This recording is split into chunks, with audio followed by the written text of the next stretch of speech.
For over 125 years, the old chapel has sat at the center of the University of Massachusetts Amherst campus, with its iconic exterior of granite and sandstone sourced from nearby quarries in Pelham and Longmeadow, Massachusetts. But behind the pretty facade is a building that is a literal shell of its former self. The large auditorium lies empty, devoid of chairs or other objects of a bygone era.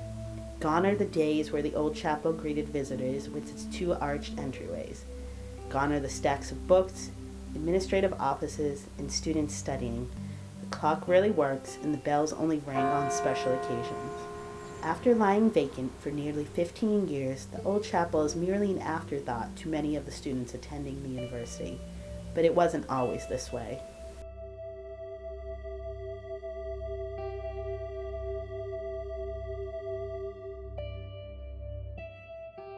Well, the old chapel was conceived by Henry Hill Goodell back in the 1860s. Goodell was one of the first 4 faculty members employed by the university, and eventually went on to be one of the university chancellors, although in those days they called them presidents.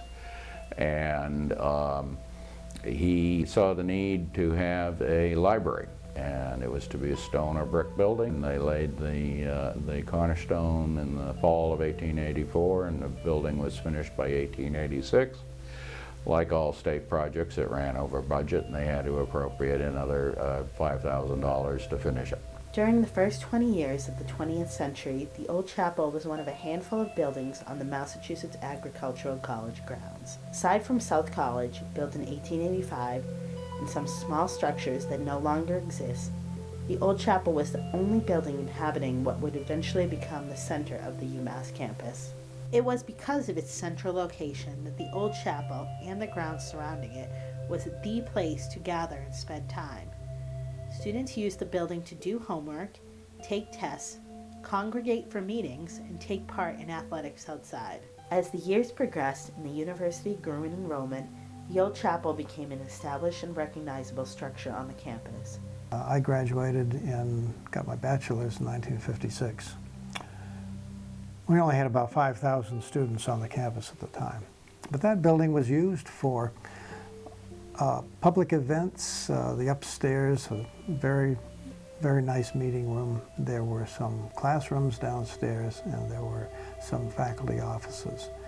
And it was the central piece, set piece of the campus that everybody saw and recognized.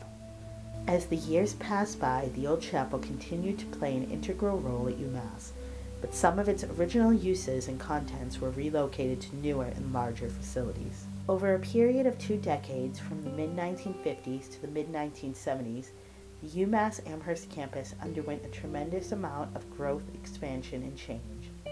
A more contemporary and modern jungle of concrete and brick replaced the architectural styles of the earlier part of the century. Buildings such as the W.E.B. Du Bois Library, Herder Hall, the Campus Center and Student Union were all built during this period. Despite becoming overshadowed by larger and more contemporary buildings, the old chapel received a new lease on life when the UMass Minutemen Marching Band, led by the late George Parks, became the last inhabitants of the structure. Nearly 100 years after its construction, the chapel served a new purpose and would come to be cherished and remembered by those who spent time there. There was, between classes, there was always a fair number of alumni, not alumni, but students in the building, just hanging out, doing their homework, studying, doing things for the band, whatever it was. So there was always somebody to help you with homework, or somebody just to talk with, or somebody to go have lunch with. That was a big thing. I think more than anything, the old chapel represented a place, a gathering place for the band. There would be parties in there. There would be the band fraternity and sorority would have its ceremonies in there. We would have rehearsals in there. There'd be slumber parties in there. I mean, there's all the different things that we did in the building. Each one contributed to that sense of place and belonging. It was a place where, especially as college kids are starting to come of age, where you'd have people having their sometimes even their first kisses in some of the practice rooms. So a lot of these kinds of different activities all really created these great college memories for a lot of the band members. And for the fact that the chapel itself was so iconic for the campus that it's on all the postcards, it's on all the brochures, it's on all the t-shirts, it's on everything. It just really cemented that. More than anything, it was a place where people spend a lot of time. You know, it just became a place where they spent a lot of time, and it became a second home. The old chapel for all of us was pretty much, it was our home. It was the place that you would go in between classes, and being on the ad staff, a lot of us would simply go there, do our work for the band, and then we would go off to our class, go get some coffee, come back to Old Chapel, check in with the directors, check in with the other staff members, maybe chill out on the couch for a little bit, go to our next class. It was pretty much the nexus, the focus of at least my existence at UMass. In addition to spending large amounts of time in the Old Chapel, the band was also dedicated to maintaining the 100-plus-year-old structure to the best of their ability.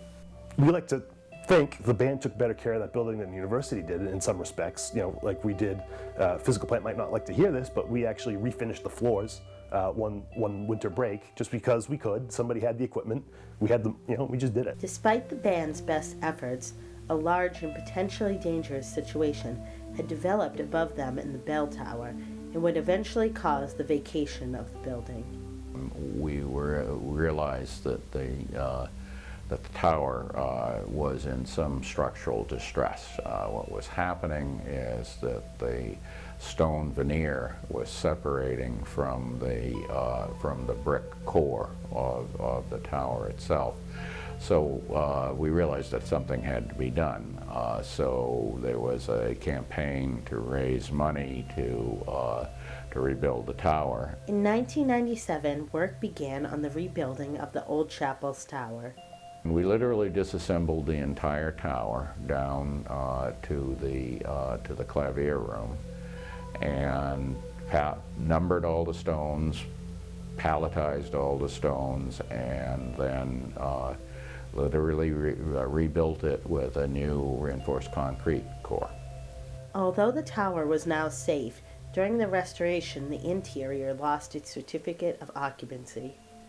We didn't have enough money to renovate the interior, and since the building was in structural danger, it had been officially closed, and it lost its state certificate of occupancy. When we went to reestablish the certificate of occupancy, we realized that we weren't going to get one because there were a number of other systems in the interior, including fire egress and had handicapped accessibility, and the fact that the heating system was shot and the electrical system was shot, but the state wasn't going to let us make it back into a public building until those things were done.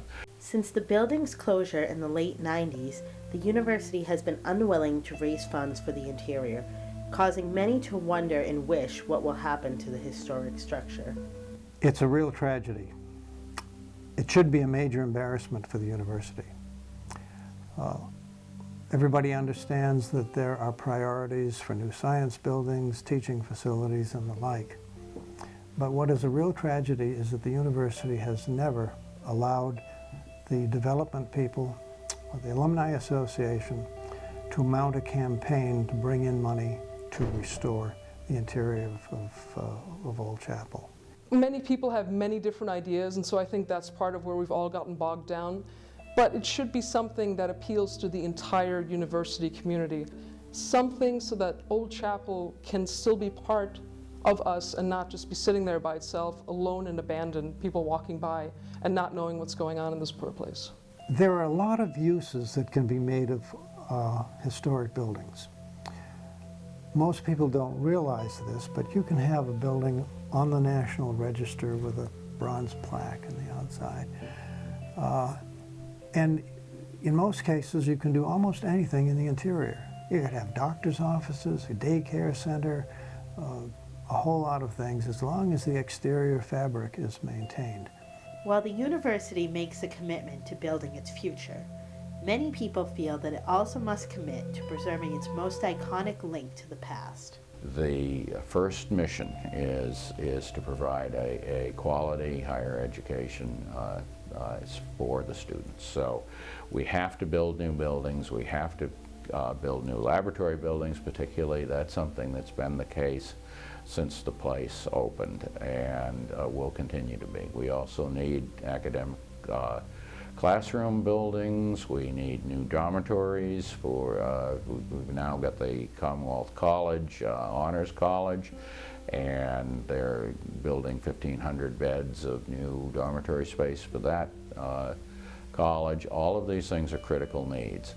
According to the university's current chancellor, Robert Holub, the university has, quote, too many important projects at present to dedicate such a large sum of money to the old chapel. I do think, in addition, it is important that we preserve the architectural history and the academic history of the campus because it's very important. I don't think that hundreds of millions of dollars for research buildings and dormitory buildings and classroom buildings is at all inconsistent with also preserving the historic buildings on campus. Any other university, particularly public university, that had a structure that important would have allowed fundraising from the outside.